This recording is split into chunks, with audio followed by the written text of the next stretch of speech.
Hello and welcome to Wilson Center Now, a production of the Woodrow Wilson International Center for Scholars. I'm John Molesky. Today we're going to be talking about the ongoing political turmoil in Canada, and our guest is Xavier Delgado. Xavier is a senior program associate with the Wilson Center's Canada Institute, where he also serves as research director for the Washington Forum on Canadian Economy. Xavier, welcome. Thanks for joining us.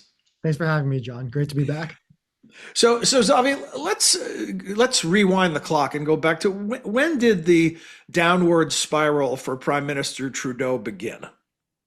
Well, John, it's really been a slow decrease in popularity ever since he won his minority government back in 2021.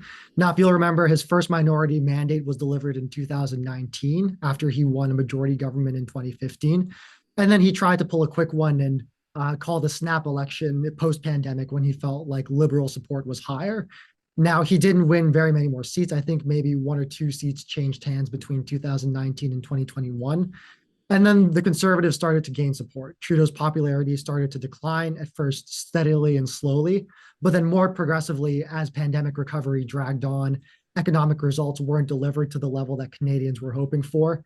And you fast forward to today when his popularity just bottomed out, especially amongst demographics that liberals have historically needed to win, which is suburban voters and youth voters. When that happened, Conservative popularity started to rise. You arrived to today, when right before his resignation, he was around a 17% approval rating. So it's a notable decline, but I think it's worth noting that he's been in power for almost a decade. That's around the life expectancy that you would expect for a prime minister of a liberal democracy in today's society. Yeah, when you put it that way, it doesn't seem like such a fall, right? There is a lifespan. The clock is always ticking. But let me ask you this, Xavier. You have the advantage. You grew up in Canada. You now live and work in the United States. So, you know both political systems pretty intimately. What about the parallels? Are we talking about the same kind of polarization that you see in the United States, in Canada? Does it break down similarly along the same ideological lines? Give us some comparison and contrast. Well, it's certainly been a tough year for incumbents. And I think it's not just isolated within Canada or the United States for that matter. You see it all around the world, even in India, where Prime Minister Modi has been very popular. I believe he lost seats in the previous election. So it's a tough year for incumbents across the board. But that being said, we do see some of the similar stresses within the electorate, especially with economic recovery post-COVID. We know that was one of the top two issues for voters in the 2024 election, which many saw as a referendum on the Biden and Harris administration's economic recovery policies. And I think we've seen a lot of those same anxieties up in Canada, where inflation, lack of productivity, and just a general sense of malaise post-COVID has been really a drag on Trudeau's popularity. And where are we right now? It almost feels like when we're waiting for the smoke to rise from the Vatican and have the announcement of who the new Pope will be. Prime Minister Trudeau is still in office while we wait to find out who his successor will be. I know by the time you and I are recording this on a Tuesday, this will be released to the public on a Friday. Will we have a new prime minister by then? What's the timeline look like? No, we likely won't have a new prime minister by then. But it is worth noting, John, that even at this point, the Liberal leadership race to succeed Trudeau is underway. For the US listeners who are a little less familiar with the parliamentary system, Canada doesn't directly elect their leader of government. That is the prime minister. It's the leader of the party that wins the most seats in parliament. That was Justin Trudeau with the Liberal Party for the past 9 years. But now that he's stepped down, the party itself gets to elect a new leader. And because the Liberals still hold the most seats, not a majority, but the highest number of seats in government, that new leader will ascend to be prime minister. They're expected to announce the winner of the leadership race on March 9th, and then Parliament returns on March 24th. They're currently in a period of proroguement, which means the legislature is not sitting at this time. But it's worth noting, John, that when they return to Parliament on March 24th, based on statements that have been made by the two biggest opposition parties, the Conservatives and the New Democratic Party, there's a high chance that government will be brought down the day that they return or the day after, which means Canada would enter an election period right away. The new prime minister might not even be prime minister for a full month before they're thrown into an election cycle. And how quickly would there be an actual vote if that were to occur? Well, it could take place anywhere between 36 to 50 days. What we're hearing, just purely speculative right now, is mid-May, but it could take place as soon as April 30th if they choose to bring down the government on March 25th. It could take place also at the end of May if they really choose to elongate and have a long runway for an electoral period. Um, at this point, there is no clear leader in the Liberal leadership race, though. They still have to pick who their new leader is going to be.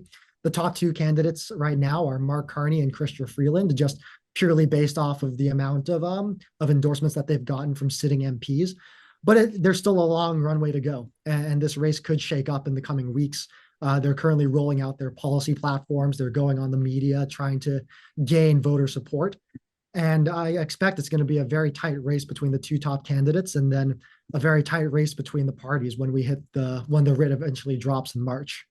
So the alternative to the scenario that you said could happen with a government dissolving almost as quickly as it's formed is that someone is able to put together a ruling coalition, correct?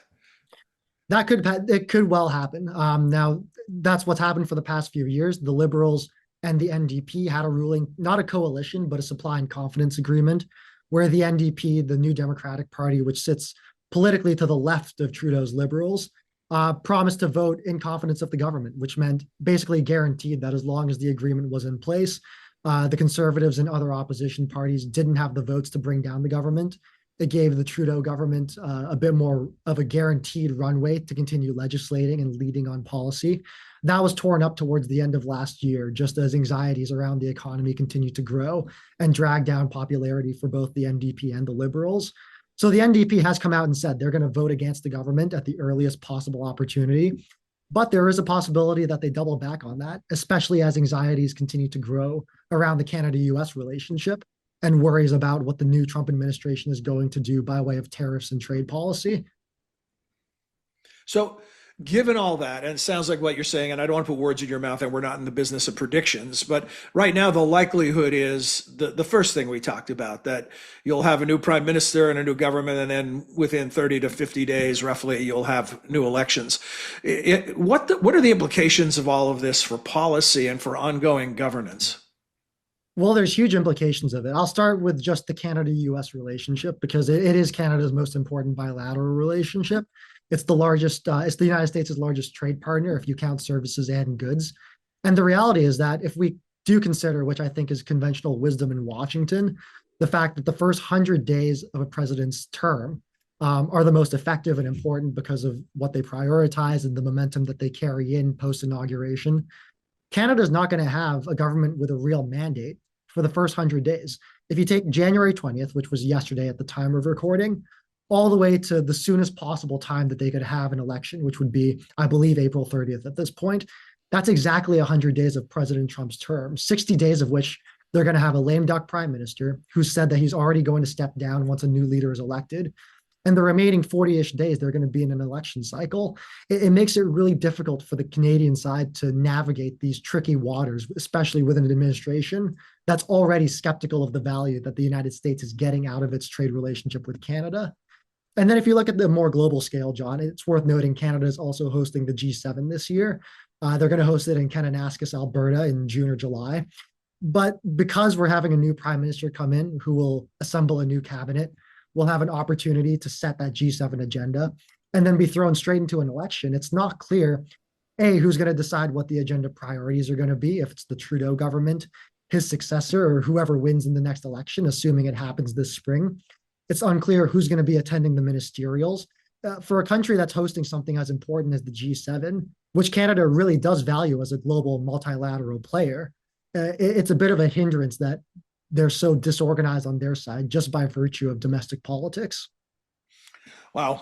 I mean, lots of uncertainty here. Here's, you talk about the US relations and how critical they are. And of course, newly minted returning President Trump has been rattling the tariff saber throughout the election campaign season.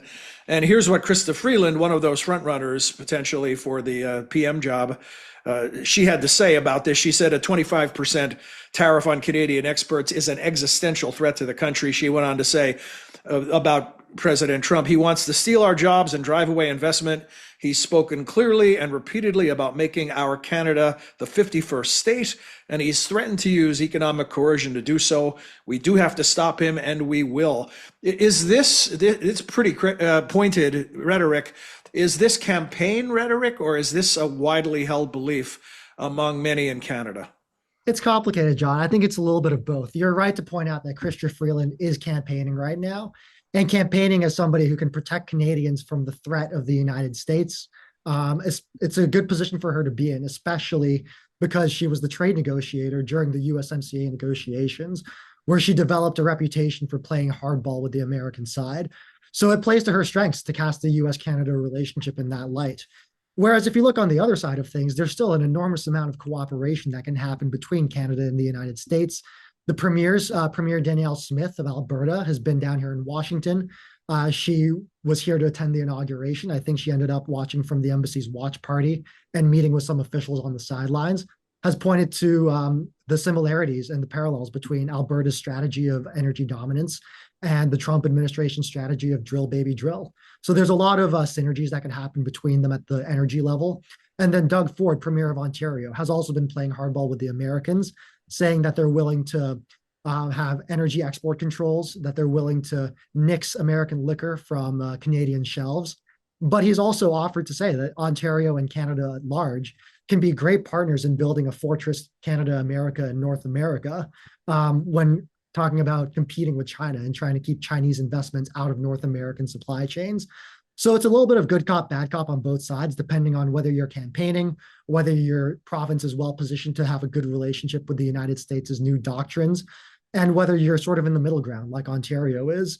But across the board, I think there's clearly some anxiety about where the Canada-US relationship is heading, about what the United States could do on the tariff front, but also some resolve on the Canadian side to unite around some sort of common message. The real problem for the Canadians is that there's no federal leadership right now who has a mandate to deliver that message. So, in the coming weeks and months, as all of this plays out and sorts out until eventually there is a new government in place, however long that takes, what are the specific areas that you're going to be keeping, you and your colleagues at the Canada Institute are going to be watching? Where are there the areas of vulnerabilities, of major concern, of challenges, of things that could crop up during this period of, I won't call it instability, but certainly uncertainty? You can definitely call it instability because I think uncertainty breeds instability. And that's especially the case in a bilateral relationship that has ties that are as integrated as Canada and the United States. What we're going to be watching out for, trade is the obvious one. President Trump said on his first day in office that he plans to implement a universal 25% tariff on both Canada and Mexico as early as February 1st. So that's definitely one of the fields that we're watching. And then down the line, the USMCA renegotiation / review in 2026 is going to be a big one for free trade within North America. Some of the sleeper issues, though, it hasn't come up yet, but defense spending. President Trump has been very vocal about laggard defense spending amongst NATO allies. Back when he was in his first administration, Canada could hide behind the fact that most NATO partners didn't spend 2% of their GDP on defense.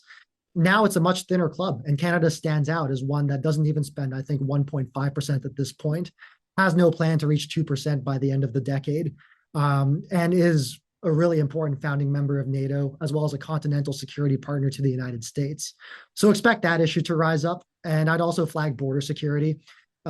Republicans in Congress, Republicans in the administration have been very vocal about their concerns about the flow of migrants and drugs across the northern border.